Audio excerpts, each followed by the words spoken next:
Hi, welcome to my session of science. Today we can study about the chapter Flower to Flower of 6th standard science.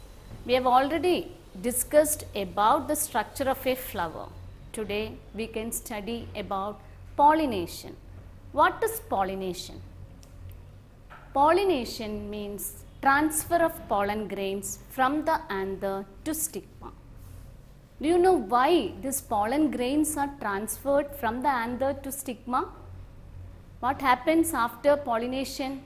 We have studied that after pollination, fertilization will be taking place and these flowers will be changing into fruits. Now, what is pollination? It is transferring the pollen grains from the anther to the stigma. Who is doing this job? There are certain factors which carries this pollen grains from the anther to the stigma. These factors are called pollinating agents. What are pollinating agents? Pollinating agents are the factors that help in pollination. That means they will be transferring the pollen grains from the anther to the stigma. For example, we can say honey bee, insects, that is butterflies, birds, animals, water, animals, all will be carrying this pollen grains from the anther to the stigma. Now see how these butterflies are doing this work. That is, they will be sitting on the flowers for sucking honey. So what happens when they sit on this flower? Some of the pollen grains may stick to their body. Then when they will be going and sitting on another flower. So these pollen grains are transferred and thus fertilization will takes place. So each flower will be having certain characteristics for pollination. Some flowers are bright in color. Some flowers will be having good fragrance as well as nectar. These all will be attracting the insects, as well as the flowers which are pollinated by water and wind are light in weight, so that very easily these pollen grains can be transferred to the stigma. So some of the pollinating agents are honeybees, birds, insects, water, wind. Now there are different types of pollination. Now just look at this picture. Here just look, these are two flowers of one plant. That means same plant. Now see here, you know these are the flowers of a single plant. Now you can see pollen grains on the anther. From the anther, pollen grains are transferred to the stigma. That is pollination. Here just look how the pollination is taking place here. From the anther, pollen grains are transferred to the stigma of the same flower. Another one, see, pollen grains are transferred from the anther to the stigma of another flower, but these flowers are on the same plant. Such pollination are called self-pollination. So self-pollination means what? It is the transfer of pollen grains from the anther to the stigma of the same flower, or from the anther to the stigma of another flower of the same kind. So we can define self-pollination as what? It is the transfer of pollen grains from the anther to the stigma of the same flower or to the stigma of another flower of the same plant. This is one type of pollination. Now you can see here in this, but this is what type of flower? This is a bisexual flower. Usually in bisexual flowers, self-pollination will be taking place. Bisexual flower means both male gamete and female gamete are there. But in unisexual flowers such as pumpkin flower or some other unisexual flowers, what type of pollination is taking place? Just look here, what is happening? Pollen grains from the anther is not transferred to the stigma of the same flower.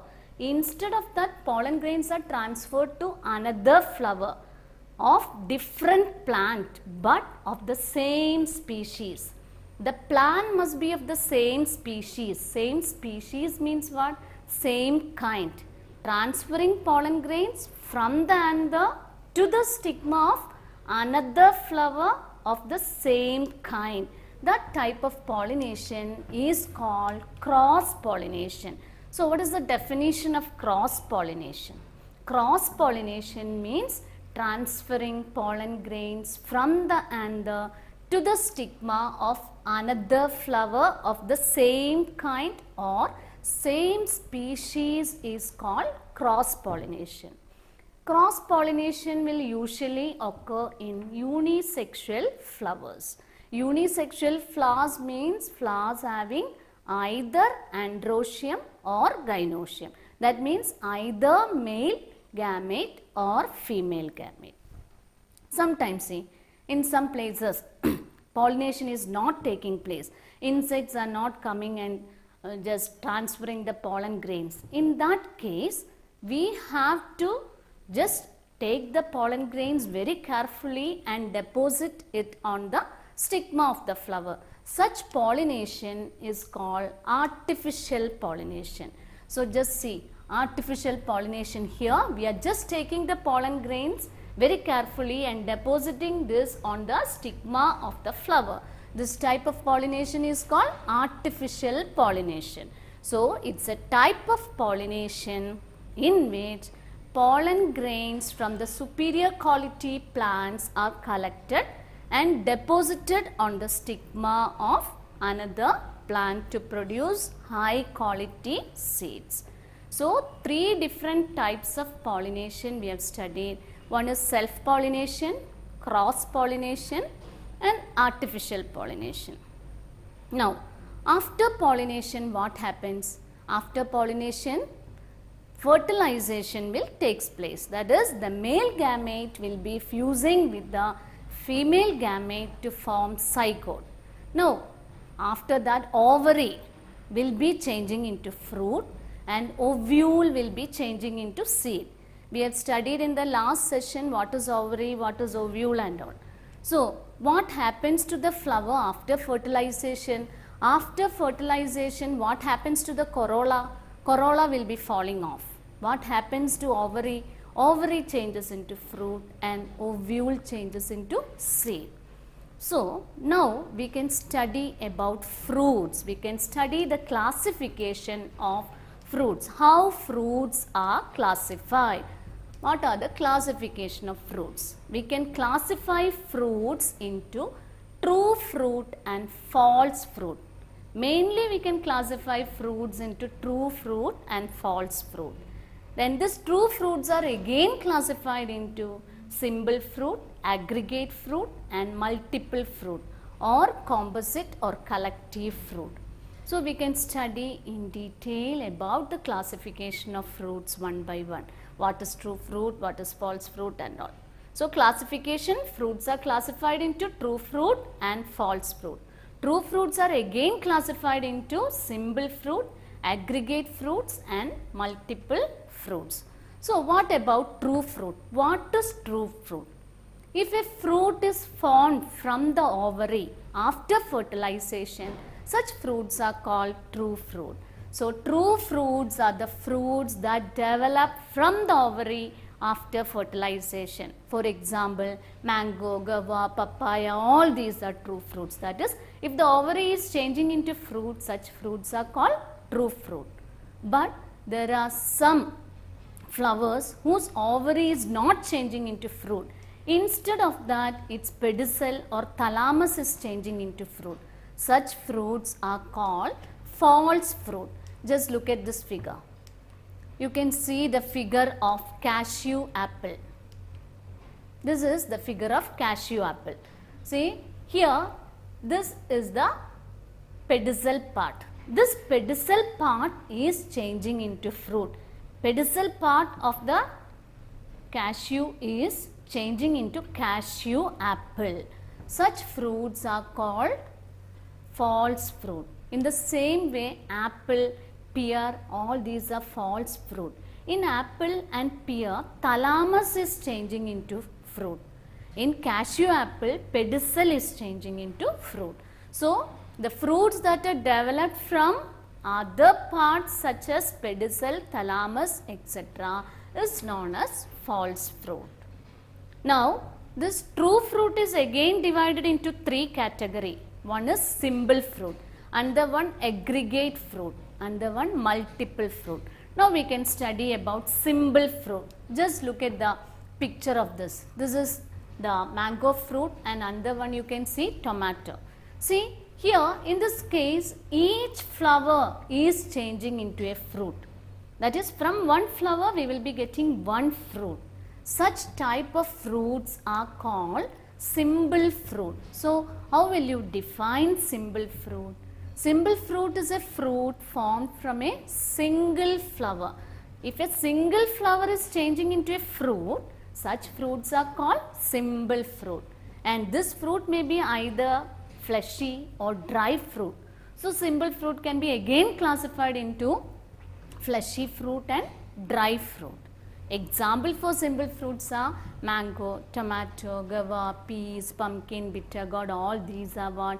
Simple fruit. And these are also what type of fruit you know? True fruits also, true fruit. Okay, simple fruit. Now, just look at this figure.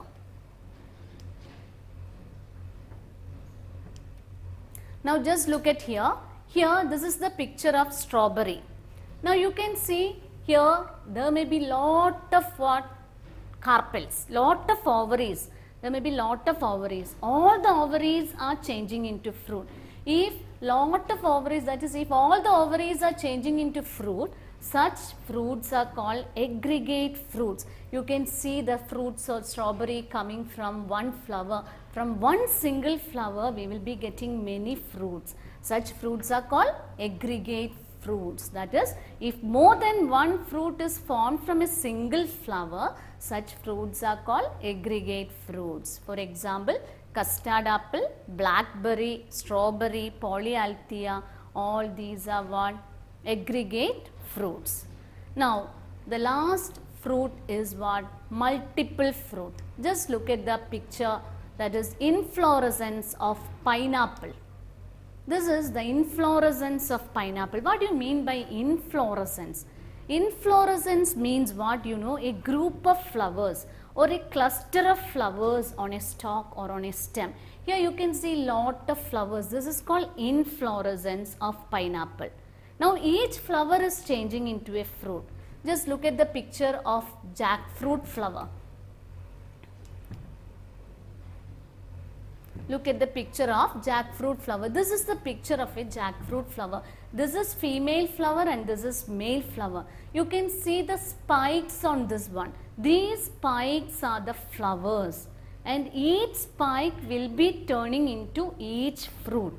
Each spike, no, these spikes which turn into fruit is called chakkachula, and some of the spikes may not be turning into fruit, that is changing into chakkachavini. And all these are enclosed in one fruit, and that type of fruits are called multiple fruit. So, how can you define multiple fruit? Multiple fruit is the fruit formed from an inflorescence or a cluster of flowers. For example, pineapple, jackfruit, breadfruit, all these are examples for multiple fruit. So, we have divided or we have classified true fruits into simple fruit, aggregate fruit and multiple fruit. Now, what all things we discussed today? We have discussed about pollination, different types of pollination and different types of fruits. Thank you.